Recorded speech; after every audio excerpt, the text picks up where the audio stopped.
Gary White for Channel 6 Central Kentucky Television. I'm here with Shelby Jett, who is with the Smoke-Free Nelson County Coalition, that they are working to try and get a smoke-free ordinance throughout all of Nelson County, because at present there is one in the city of Bardstown, but it's not through all of Nelson County. And Mr. Jett has been working on that. It's kind of a passion project for you because your wife was working on that, right? Judy was working on that.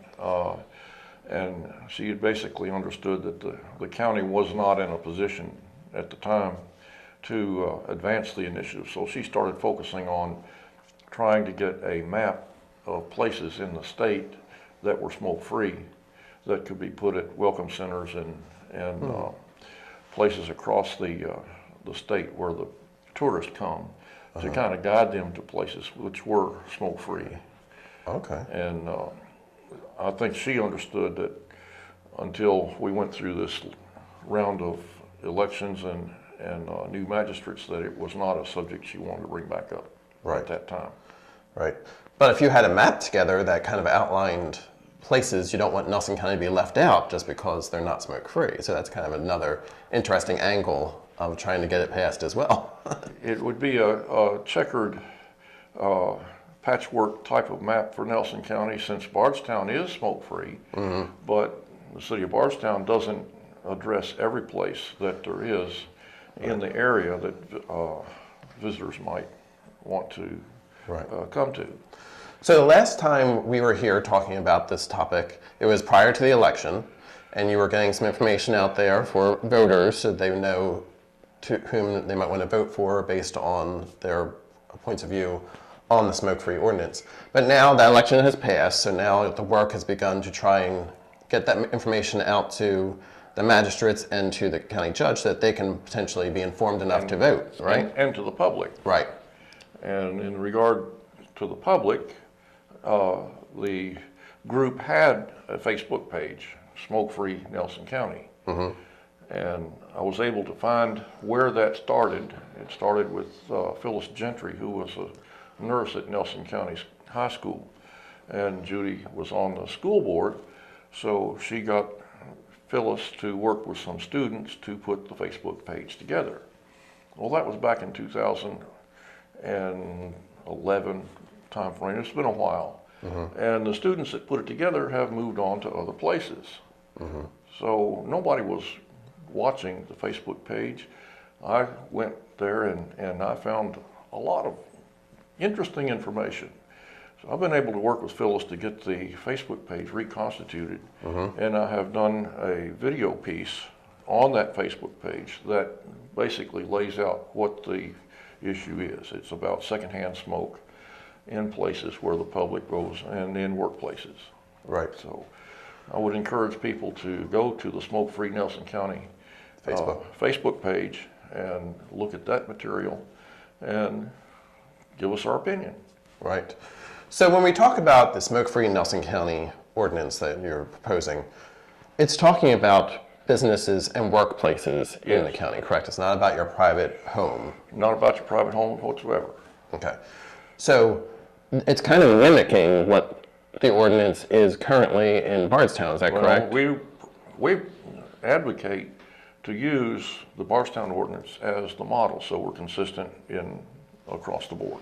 Okay. So the current smoke-free ordinance in Bardstown has been around for several years. It was passed in 2010. And there was opposition at that time to discussion to it at that time, but it's been proven to work out pretty well for the city of Bardstown, correct? It seems to have quieted down, and people have come to understand that if you're in a public place or in a workplace, that it's not an appropriate thing to do to smoke your cigarettes inside. Right. Now, when we talk about smoke-free ordinance, are we also talking about electronic cigarettes, e-cigs, and vaping and stuff of that nature as well? Yes, we are. And the reason is that even though a lot of what's in a cigarette is not in an e-cigarette, e-cigarettes carry nicotine. And what the tobacco companies would love for people to do is start out with e-cigarettes and get hooked on nicotine. And then that's a gateway and a stepping stone into what if I had a cigarette? Would it be different? Well, of course it would be. Different flavor, different experience, and the whole 9 yards.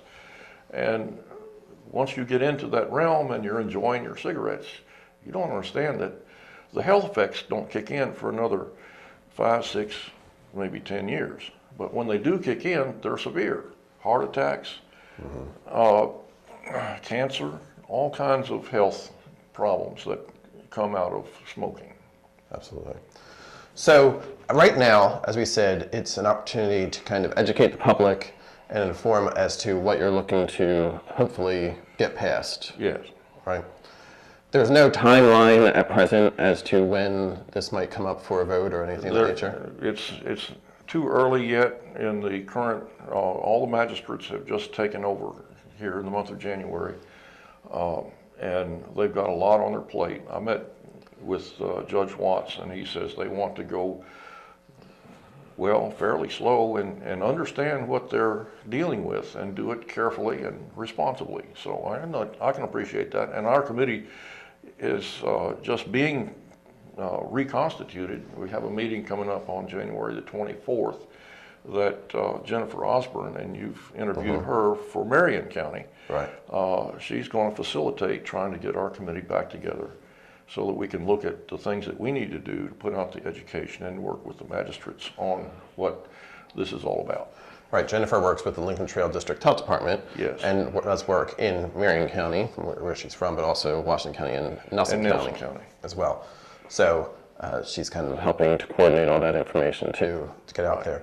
And what we're looking for is the public's help. If you're interested in seeing a smoke-free ordinance in Nelson County, if you could like the page on Facebook. There's also a link on the Facebook page that allows you to send an email.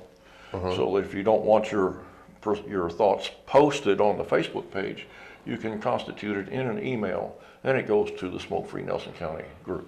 Right. And it's an opportunity for a discussion, too, because if you're not a proponent of the smoke-free ordinance, it'd be good to know what your feelings for opposition are as well. So that way it gives... we need both sides of the debate. Yeah, it gives an opportunity for discussion and to see if both sides can come to an agreement on it as well. So it's Smoke-Free Nelson County on Facebook. And if you're interested in volunteering to be a part or to just get your point of view across pro or con, it's a good opportunity to go there and to email. There's an email access on that page as well to send your information. And there'll be a lot more discussion on this topic over the next several months. Several months, yes. I expect during the winter time we'll be trying to get our information together and then work with Dean Watts. One of the I've been interviewing magistrates, and one of them said, you know, in 2008 we did a survey of how many places are there in Nelson County that still allow smoking. At that time, 25% of businesses in Nelson County allowed people to smoke inside. And one of the magistrates, well, let's go back and look at that again. I'll talk to Judge Watts about that. And he says he's going to see if he can find the survey and see if we can follow up on it. Right. And when we're saying that there was a survey and 25%, that 25%, we don't know how many of them were actually in the city of Bardstown.